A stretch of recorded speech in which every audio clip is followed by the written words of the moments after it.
How's that? All right, all right, all right. Whoa, whoa, whoa, whoa. All right. What's going on, everybody? How y'all doing? Jay here for the Coffee Q&A, where we do a somewhat daily live stream at 10 a.m. Eastern, talking about coffee and answering any kind of questions you may have about coffee. So welcome to the show. Thank you for tuning in. It's October 2nd, Monday. Thanks for another week here on the Coffee Q&A. I was actually almost going to Boston today. My uncle is kind of ill, so I'm not sure if I have to go there at some point. So if I have to go, that may, of course, affect our scheduling ability for this live stream. But I'll let you know as we go along, or if it comes up overnight, then I'll put that in the community post. But anyway, today we want to talk to you about espresso. Dan was asking last week, hey, are we ever going to talk about espresso? And I was like, yeah, we can definitely talk about espresso. So first of all, what is the difference between espresso and coffee? We'll start with something really basic. And espresso really is just another way of brewing coffee. And the biggest difference between espresso and the rest of coffee is that this is brewed under pressure, under higher pressure. So about 135 psi or about 8.5 bars of pressure are used to basically force the water through the coffee. And we use a really, really finely ground coffee to give great resistance to the great pressure. And that kind of like forces its way and forces the extraction. So we're getting about as much coffee extraction in 30 seconds as we would in 4 minutes for, let's say, a 12-ounce coffee. But we're actually only going to have about 1.5 ounces to 2 ounces worth of liquid. Oh, Uncle Michael, how are you, man? Good to see you. How are things in Japan? Good to have you. And then, Mom, good to see you again also from Queens. How's everything going? Anyway, so like I said, the espresso is going to be giving you a lot of force through it. And so you need specialized machines. And that's the big difference. That's another big difference between regular coffee and espresso, is that for espresso, you need some kind of specialized equipment to get that forceful brew. Now, there are things like the Melita, which is not the Melita, but the Bialetti mocha pot, which is a 2-chambered aluminum or stainless steel device that boils the water in the lower chamber and forces it through percolation through the coffee into the upper chamber. That is about as close to the espresso as you're going to get without buying a machine. Now, you can buy all kinds of contraptions, and it does get a little bit cheaper. What's going on, Dan? Welcome. Good. Hope you guys' weekend was great. There is something called the Flare 58, or there's a flare system, and I know there's a couple different sizes for flare. The 58 being the one that has the head that's fitting the 58 millimeter group head. Oh, I forgot to take the puck out of this one. And but the Flare 58 I was able to play with about a year ago, and I was really surprised at how well it actually makes espresso. And then when I was in Bangkok in June, I stopped by a place called 1-1 Coffee Roasters.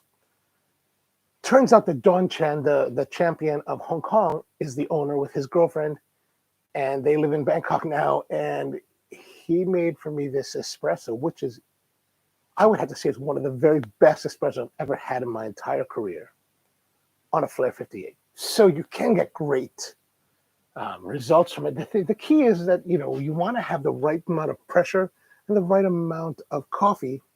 And that's really the greatest factors that are involved. Like, you can spend crazy amounts of money on a decent, or on the new Seneso ES1, or on the La Marzocco level. You got all this expensive, crazy gear, which will be great. It'll help you get great results and help you do it very consistently. Or you can buy $500 Flare 58, boil some hot water, buy some super high quality coffee, really have some good skills for your coffee making, and make amazing, mind-blowing espresso. Like some of the best I've ever had. And as you guys know, I do a lot of judging, or I have done a lot of judging in my career. And so I've been all around the world, tasting coffee, judging coffee, whatever. And you don't really need to buy all the gadgetry. You just need to have basic skills and practice, right? All right, so what do we need? We need to have an espresso machine. So today we have my espresso machine. This is the very first one that I ever purchased. This is called the La Valentina. Uh-oh. Why is that not working? Oh, the cable. Is it the cable? It's the cable. All right, hang on one moment. Let me just grab another cable.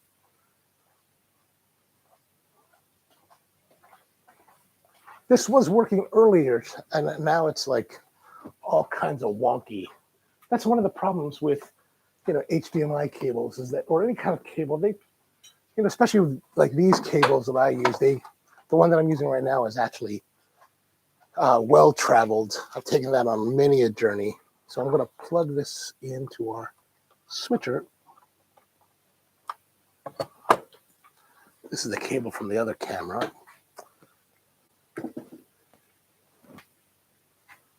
Guess I got to replace that one. All right, let's see if this works. How does this work? All right, good.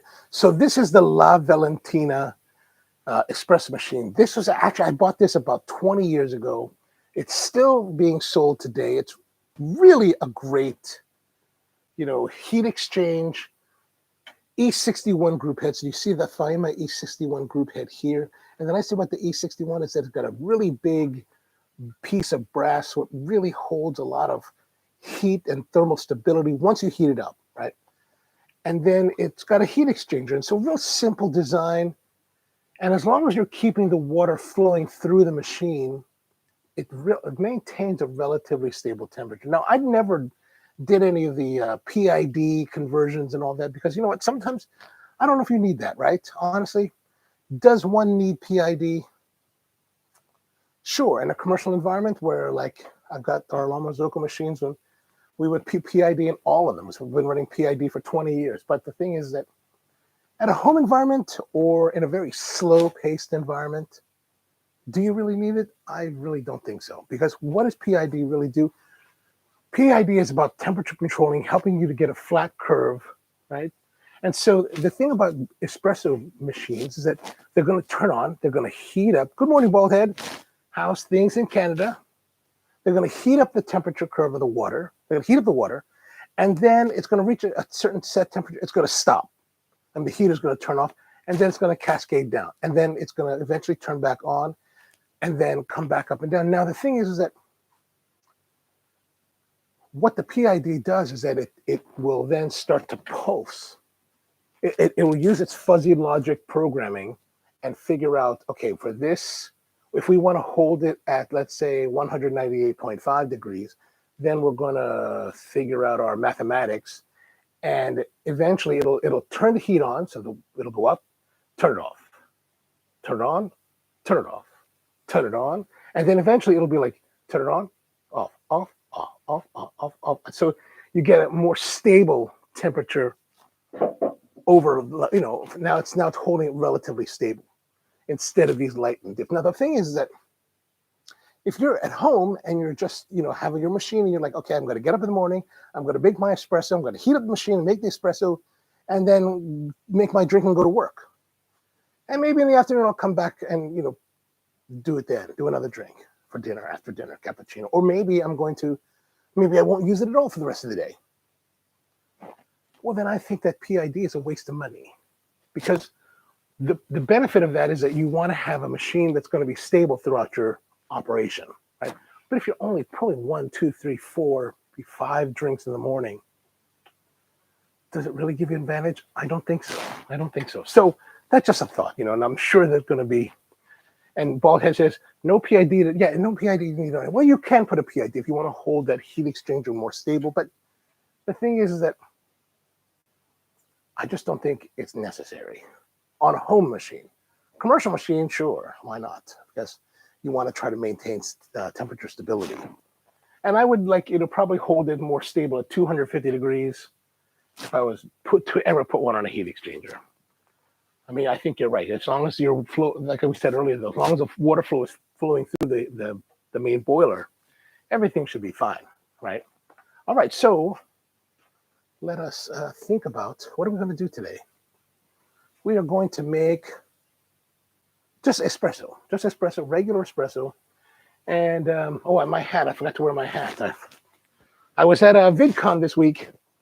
They brought VidCon to Baltimore. VidCon is this YouTube convention, and it turns out it's really geared towards, more of the fandom, right? So a lot of and it's really geared towards young fans. So 7 to 14 years old is the main demographic. My nephew wanted to go, so there's like two tracks. There's industry, where you could take all these seminars and learn about how to make YouTube, and there's the fan side, which is the community side. So my nephew wanted to go, so I was like, well, if he wants to go, then I'll just go to that. There were a couple sessions we could sit in, like for someone like me to like listen and learn a little bit, and I did learn some really good tidbits about it. But this is actually from the Milk People. Gonna Need Milk, and they have this Fortnite game that's called Crazy. Is it called? What's it called? Crazy Zip Lines or something like Zany Zip Lines. And this is the zip line, right? This is supposed to be the zip line here, and then you kind of your character magnets onto it, and you slide down and you shoot your opponents. Fortnite, you need a Fortnite. I don't know Fortnite. I have no idea. I tried playing it a couple of times. Totally couldn't do it. I could barely move the character around. But anyway, so the thing about wearing these bucket caps. So if you actually are playing, and if you win the round, they'll give you a hat, and that winning round will give you one entry per champion win, into the drawing for the day for a PS5. So they're giving away 2 PS5s over the weekend. Of course, I was not in contention by any means, and so, but at the end of the show, we were hanging out yesterday, and I was talking to the tech guys, who were actually giving me a tour of the whole studio stuff. They had this whole like setup where they had 4 gaming setups on the stage with a big screen, and they had like e-game announcers that they brought in from around the country. So it's really kind of cool. And then they had like another 30 gaming setups, so you could like play all day long as much as you wanted. And so they were showing me. So I was talking to the guy. He was like, I said, hey, can I see your setup? He's like, yeah. Hey, you want a hat? I was like, well, I'd love to have a hat. So that's my hat. Get Milk.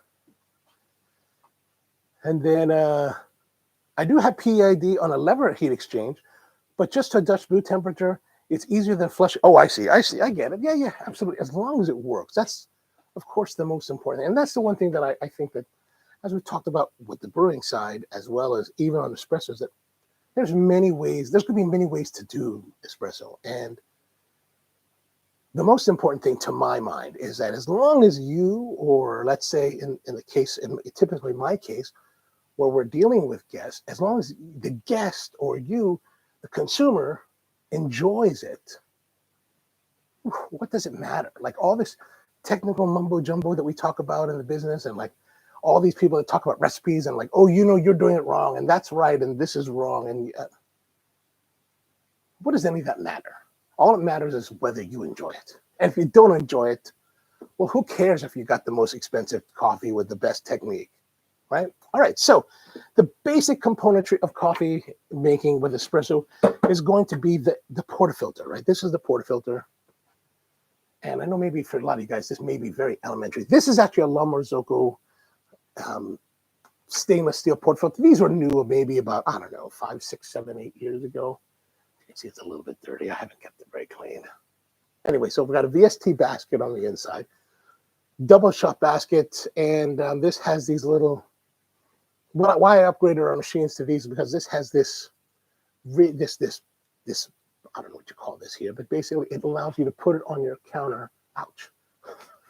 It allows you to put on your counter, and it won't rock, right? So you can see here, there's this bevel. When it's only just a bevel, there's a little bit of rocking that can happen. You can get a little bit of like an unevenness, but here helps to put it evenly on there and be good. And then now we of course, 20 years ago, we were doing things like hacking the bottoms off of them to get these bottomless portafilters, which loses some of thermal stability.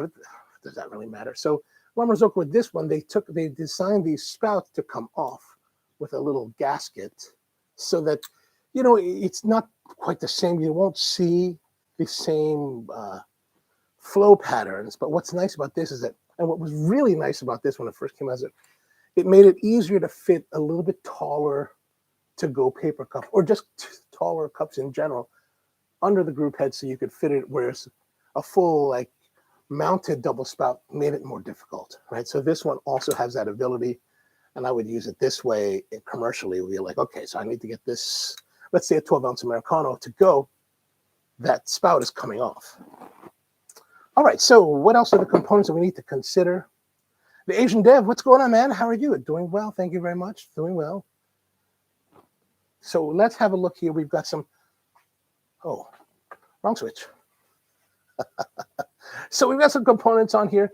There is a steam wand with steam wand valve. You know, there it is. This produces pretty good steam.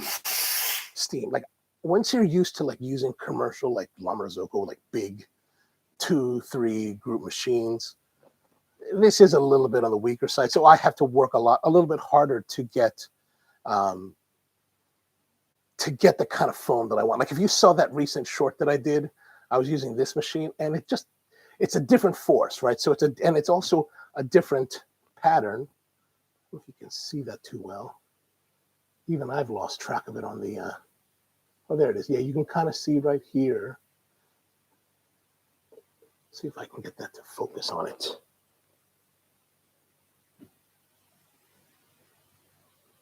Anyway, you can kind of see this is a two-hole tip, which, you know, is fine, but it just changes the way that it works. And Uncle Michael's asking, is that a typical machine that Starbucks uses? No, this is actually, this would be similar to Starbucks' machines back about 20 years ago. Starbucks now uses what we call super automatic machines that basically hit the button or the barista will hit the button and it does everything. It pulls the milk into it, makes it hot, pulls the shot, puts it in the cup, mix everything into a cup. So you don't really have to do too much. I think, is that right? Or no, maybe some of them, they are still, the milk is being prepared in pitchers separately, and then they're still pouring it. I believe that's how they're done. I haven't been doing Starbucks in a long time. And so let's go back to our machine here. What else I did? The group head, hot water spout, you know, wastewater. Now this is not plumbed in. I have to take this out and walk with it every once in a while. Uh-oh. How does one get out of that? Okay, there we go. And then there's, of course, a pressure gauge here. This pressure gauge shows us the pressure of the boiler, which is 1 to 1.5. We want to see it right around there. Maybe I might want to like heat it up more, like maybe 1.2. But right, oh, sorry, I'm not showing it to you correctly, am I? Sorry. There it is. So 1, maybe 1.2. I might increase that. And then Baldhead says that only Starbucks reserves have semi-autos. Ah, okay. All right, they have the Silver Eagles, or what are they called? The Black Eagles. The Black Eagles from Nova Simonelli. And then, of course, there's, you know, on the top here, I keep a bunch of cups. Because the heat comes up here, right? The heat comes up through here and, you know, it just naturally warms the cups. What else? There's actually, for this one, you refill in the back. There's a little reservoir you can see back here. Pour the water down in there. So very simple setup. This one, when I first bought it, cost me about $1,500. I think you could still buy it for pretty much the same amount today. Let's put that back on there before. All right, then we also have our grinder. This is the Mazzer Major. I'm a bit of a curmudgeon when it comes to grinders because I like the older style. This dosing hopper, I know a lot of people hate this kind of stuff. They're like, especially the newer generation, they're always like, oh, no, these are bad, right? But really, this is the type of grinder. You need this dosing hopper, regular coffee hopper. I don't keep too much in there because that doesn't make any sense. And yeah, it's just a simple grinder. You adjust it with this collar here, that closes it. You just adjust this way, finer, coarser, and yeah, really simple. And you have to dose with it, and you have to measure your own dosing, right? It's a lot of the thing that we're doing here. We're doing a lot of manual type of espresso making still, because that's how I learned. But also, I think that it's important to understand manual processes so that you can use just about anything, right? It's kind of like those of you who are a bit older, have been around for a while, you know, stick shift driving is like you know, it's kind of a pain in the butt, right? If you're in the middle of traffic, oh man, the clutch brake pedal, clutch brake, clutch gas, or so that really switch it out. You really, it really gets fatiguing, but you are much more dynamic because you can take that automatic car, or if you need to get back to a situation where you have to go back to a manual car, you're totally good. So if you go to Europe and the rental and Hertz gives you a stick shift car, no problem. Most of these other people, they can't handle that. So that's why I think that it's really important to stay with manual processes so that you can, you know, understand it. And then once you, it just makes going to like dosing grinders and all that so much more simple. You have a better understanding of the mechanics of what's going on so that as you progress, it becomes much more second nature, right? All right, so let me set this camera back up here. We're gonna make some coffee now. Put that here. Okay, so what we're gonna do is we're going to talk about purging. We've got our coffee in here. Now, what kind of coffee do you have to use? A lot of people, you'll see a lot of things that say, oh, here's our espresso blend. Here's our espresso roast. Here's our espresso. You can only, and then you'll hear people say, oh, you can only use espresso roast to make espresso. That's rubbish. Rubbish. You can use any coffee to make espresso. Espresso is just another way of making coffee that is a little bit different than pour over or V60 or AeroPress or Chemex or any of those things, just a different way of doing it, right? So this particular coffee is a straight up Jinotega Nicaragua that I just pulled out of one of the bags there the other day, and I was like, I'm gonna drink this because I want to have some espresso today. So we just put that in here. We want to go for a really fine grind. Let me get some of that here. So I'm going to pull this up to this. So here is our grind, right? It's fairly ground and so fairly fine. So basically what you kind of want to do is you take a little bit of it and you rub it between your fingers, and you should have a little bit of residue. See that little bit of residue on here? That should come off, and then you know you can tell that you're kind of close to the right size particulate when that happens, right? So you start there. Of course, I've already spent the time. Well, actually it wasn't. It's been since last week. I have not made coffee on this machine or this grinder probably in a week. So it might not be too great. But anyway, so what we're going to do is we're going to take, I prefer to use 21 grams for a double shot. That's just kind of how we were taught. That's kind of my philosophy. I like it to be more robust. I like it to be more full-bodied. I like it to be, you know, just more present. Plus, I think the sweetness really comes out well when it's done right. There's a lot of parameters that you have to get right in order to get a great espresso, right? But I like the body. I like the depth and complexity. What I really want in espresso, like for Spro's espresso, we would always use coffees we're blending coffees that would give us chocolate, good body, a little bit of nuttiness on the finish, some nice little fruit tones throughout.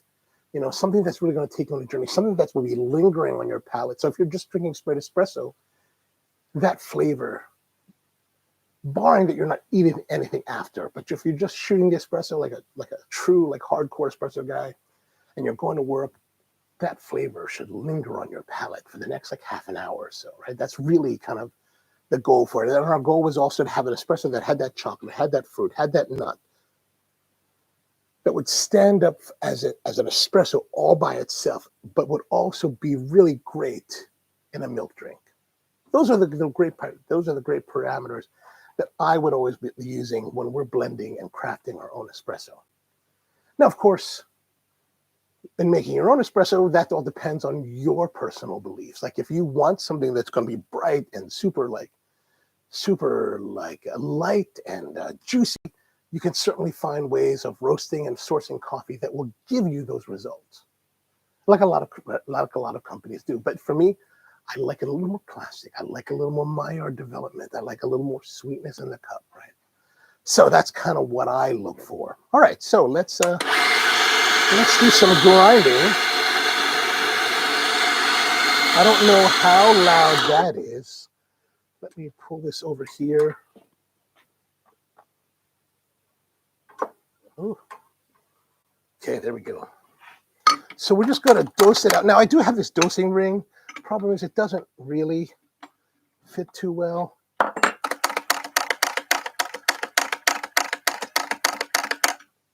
Now, as you can see, I ground for a little bit. There is a bit of clumping here. I'm not going to worry too much about that.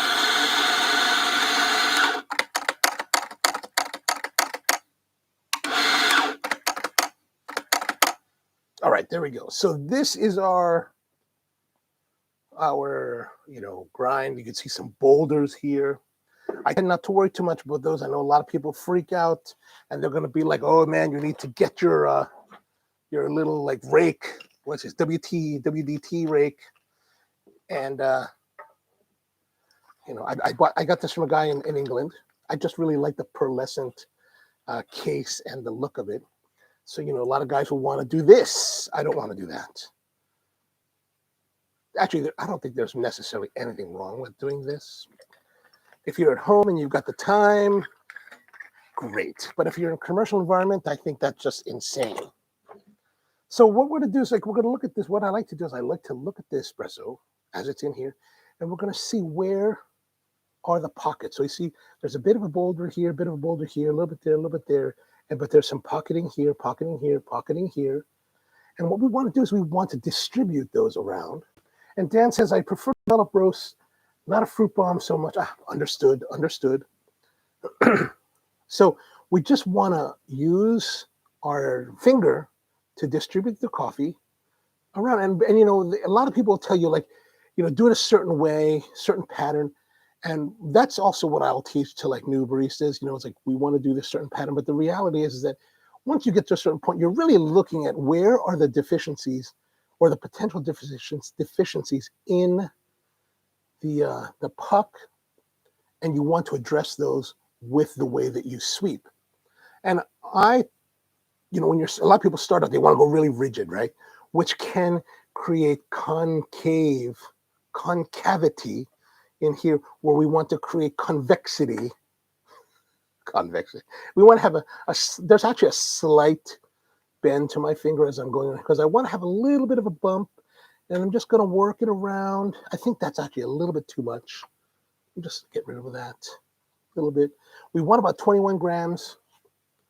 And so that's kind of what we're looking for. Let me just swing it around here. Now that we're kind of done, we're just going to take this here, put it down. I've got the old school tamper. Baldhead says old school doser. Yeah, you know it, baby. You know it. By the way, thwacking the doser fast does distribution. So I love that idea. I'm gonna start promoting that. All right. So what I do is I usually take this. This is a Reg Barber tamper. I'll just drop it on here, and I'll give it a little bit of compression. But what I'm doing typically is I'm feeling around using opposing fingers, and I'm feeling both this piece and this piece in opposition, and seeing where there is. And I'll typically roll it around like this, right?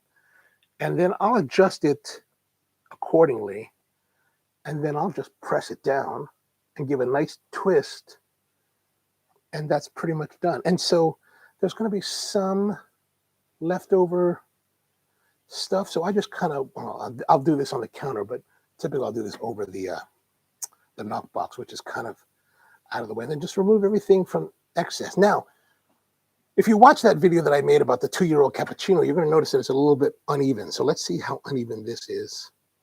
Is that uneven? A little bit. It is a little bit uneven. Gosh, I'm a little bit out of practice. All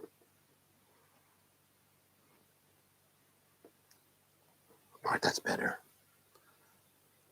That's a little bit better, right? Well, maybe not so much better. All right, so let us get now our espresso machine. Here we are. I'm going to take a cup. I'm going to actually get a bigger cup than I normally would use so that we can see more of what's going on. Oops, what's going on with this thing? There's always something technical. There's always a technical difficulty.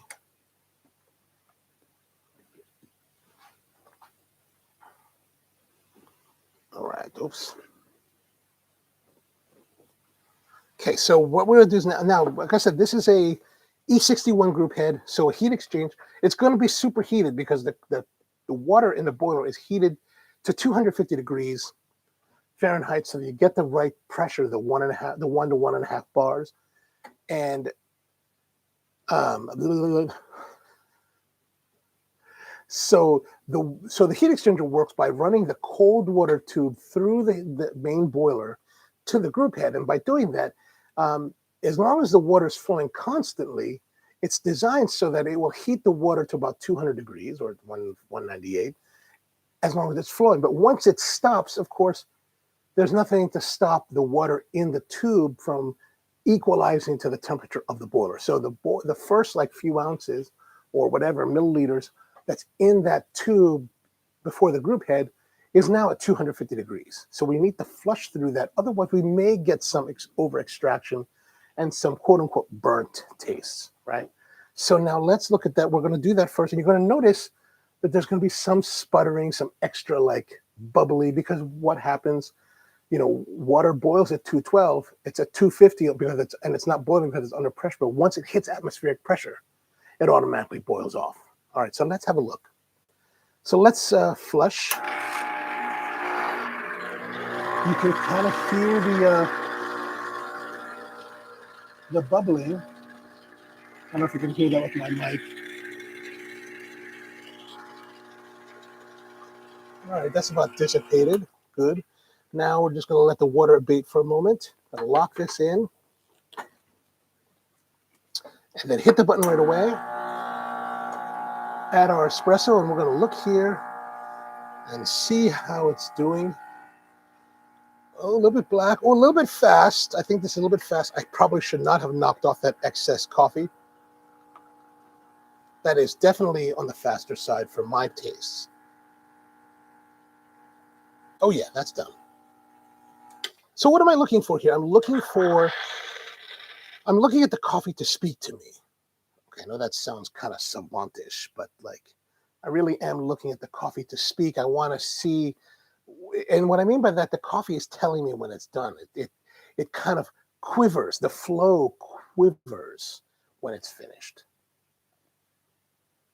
And then you can also see a little bit, look here, you can see right now where I stopped it, you're starting to see a little bit of differentiation between the espresso, and there's also some light blonding, like right there, there's a little bit of blonde. So I stopped it right at the right moment. Once you see the blonde, done, finished. Blonde, quivering of once the flow starts to quiver like this, and then you get the blonde, you're finished. You've extracted everything you need to get out of that coffee to find enjoyment and pleasure in it. Beyond that is lack of pleasure, lack of enjoyment, or maybe an excess of pleasure, an excess of enjoyment that just doesn't become pleasurable nor enjoyable, or at least diminishes it. So let's have a look. This one does have some nice reddish brown crema. We're not seeing any flecking, but it seems pretty all right. I would like to have seen it flow a little bit slower, a little more resistance.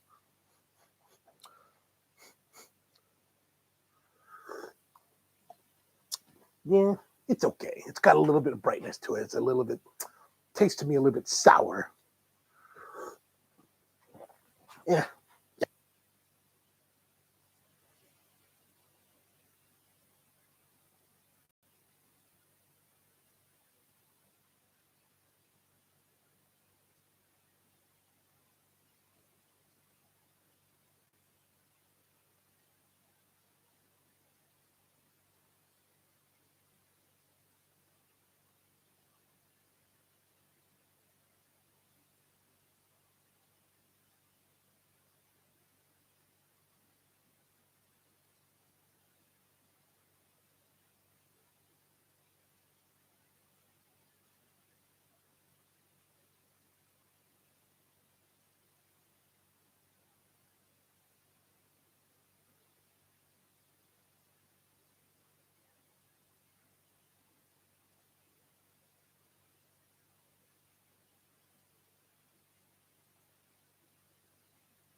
Okay, how about that? Is that, did we have a restoration of sound?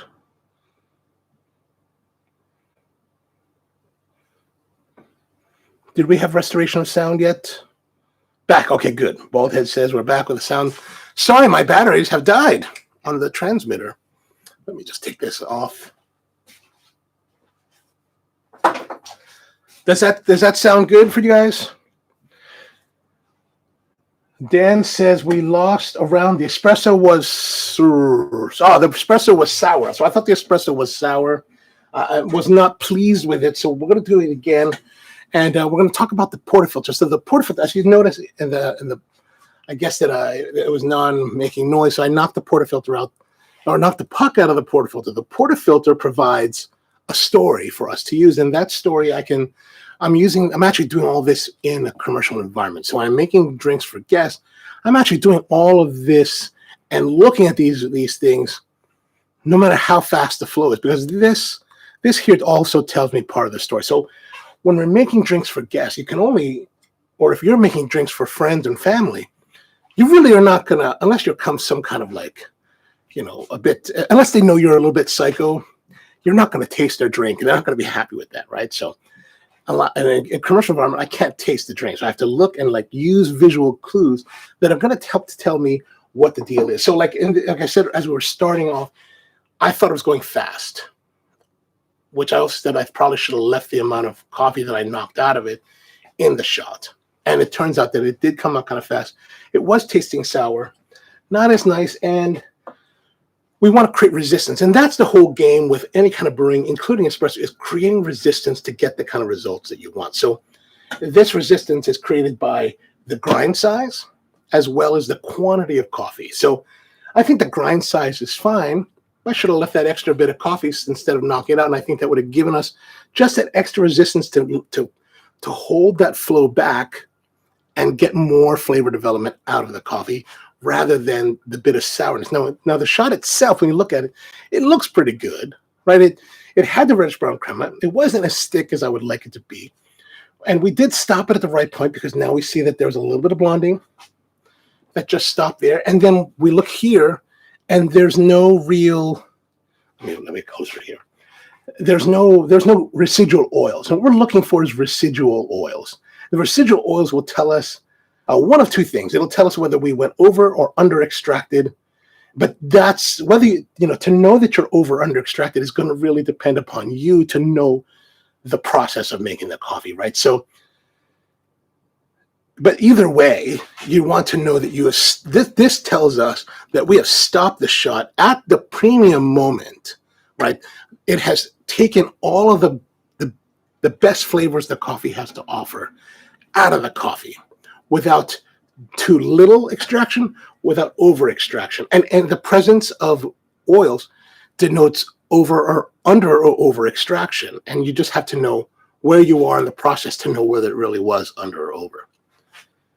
But this one was, it was done probably as textbook as you probably could do it, except the lack of the quantity. The quantity was lacking. So we're going to do another one with hopefully the right quantity.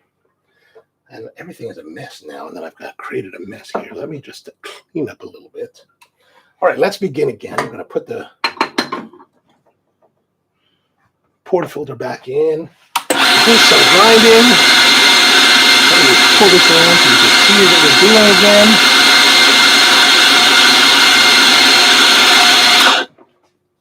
Make sure that you always give a little bit of cleaning to your portafilter. You want to make sure that your basket is, clean from any old coffee. You don't want to see old coffee in there, because that could contribute to negative flavors that you don't really want to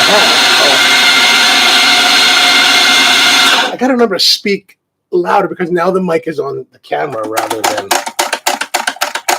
Oops, that's way too much. All right, so I have to adjust again.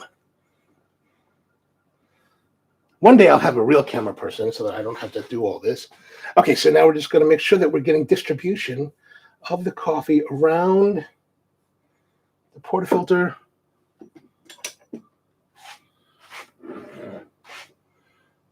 Again, just drop that on there. Give it a little feel.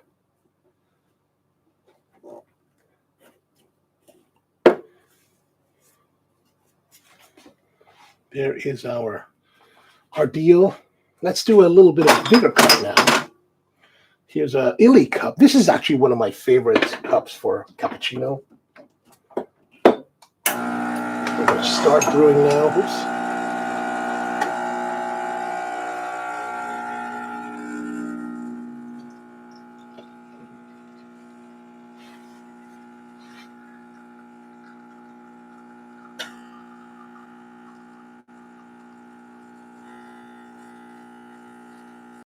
Oh, sorry. I'm trying to get this. I think that's done. Gosh, I'm trying to watch the screen, and I'm not really paying that close attention to the to the shot. It's such a complex thing here sometimes. All right, so this one I think went a little bit longer. Let's have a look at this.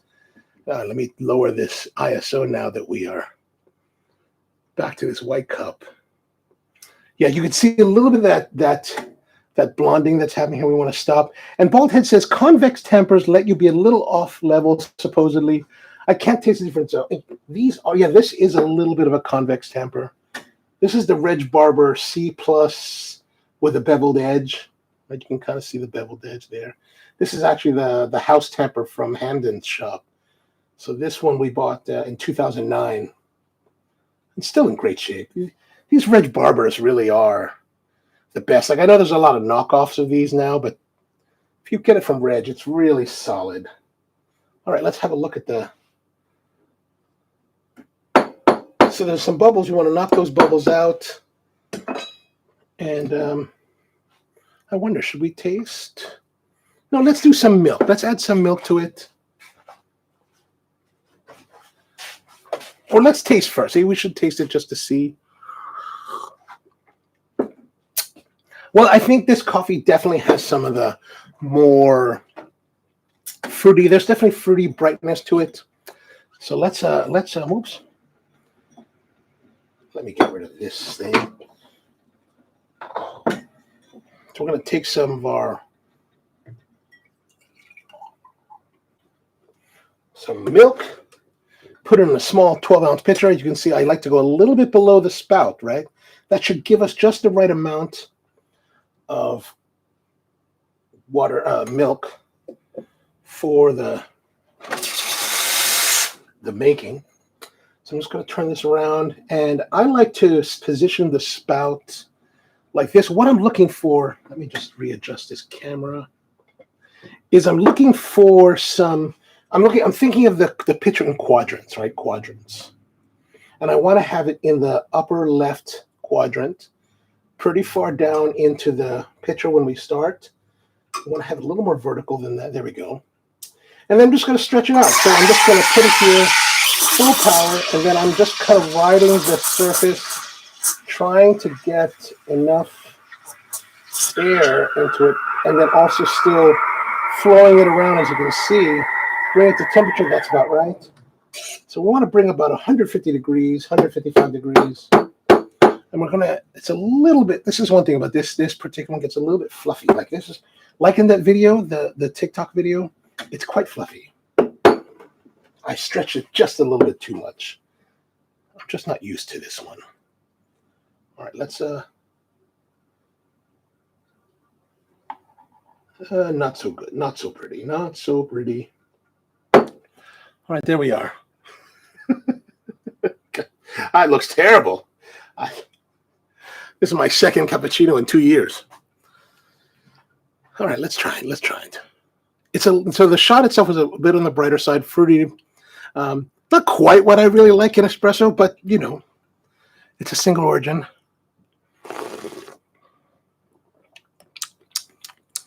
Yeah, you know, that's the thing. It's like I don't really like light, bright espressos for cappuccinos. It has that same, like there's something about the milk and the bright coffee. It goes together, but I mean, I just don't like it. It's light on the palate. It's light and fleeting. It's just not so like, it's just not so sexy. I know people love this. But I just don't. just not a fan. I'm just not a fan. And I keep speaking too low. Am I speaking too low? No, thank you, Uncle Michael. I appreciate that. All right, so there's a little bit of a quick talk about espresso for this morning. If you have any questions, let me know. Happy to answer. If you're watching the replay, leave them down in the comments down below. Of course, again, happy to answer. But gosh, it's nice. I got to tell you, it's nice to see all of you guys this morning because we have viewers now from all over the world today. They're beautiful. Uncle Michael's out there in Japan, and Bald Head's up there in Canada. And the rest of you guys are all around the country, so it's really beautiful. New York and stuff like that. So great to have all of you guys today. All right, so I guess that's pretty much it for today. Just a little bit about espresso. We can get deeper into any aspect of espresso that you're interested in. Just let me know in the comments or something, and then we'll plan it out for the future. Tomorrow, I'm not sure what we're going to do yet tomorrow, but I'm going to work on that. We got some more coffees to taste, and yeah, but more to come. I know I was talking last week that we went to Green Week this week. I just wasn't prepared. That's all. I just wasn't prepared to do that. Maybe in a week or two, we'll finally get to that. But that's about it for today. That's all I got. Thank you very much for doing it. Mom, good to see you. Have a wonderful day to you as well. And to all of you guys, have a good one. Uncle Michael, have a good night. And see you guys next time.